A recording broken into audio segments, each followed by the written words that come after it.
جس طرح حرمین کے تحفظ کے لیے ہم جان دیں گے، بیت المقدس کی آزادی کے لیے بھی کچھ چھپا کے نہیں رکھیں گے۔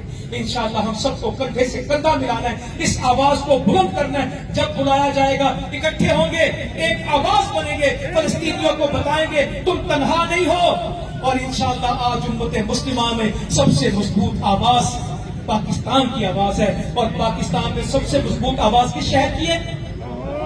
لاہور۔ جب لاہور بولتا ہے تو پاکستان بولتا ہے، جب لاہور سے آواز آتی ہے تو پاکستان سے آواز آتی ہے، اور جب پاکستان کی آواز ہے وہ امت مسلمہ کی سب سے مضبوط آواز ہے۔ انشاءاللہ اس آواز کو دبنے نہیں دیں گے، اس کارواں کو رکنے نہیں دیں گے، اس مدد کو کہیں پہ تھمنے نہیں دیں گے۔ ہم فلسطین کے ساتھ ہیں، دل کے ساتھ، ایمان کے ساتھ، دنیا آخرت کے رشتوں کے ساتھ۔ انشاءاللہ فلسطین آزاد ہوگا، غزہ کے مسلمان آزاد ہوں گے، پاکستان ان کے ساتھ کھڑا رہے گا۔ امت مسلمہ کو جب اللہ تعالیٰ اتحاد دے رہا ہے، اس کو آگے بڑھیں گے۔ اسرائیل قبول نہیں ہو سکتا، یہ اٹل فیصلہ ہے۔ کسی قیمت پہ یہ نہیں ہوگا کہ اسرائیل تسلیم ہو جائے۔ آپ فلسطین کو امن چاہیے۔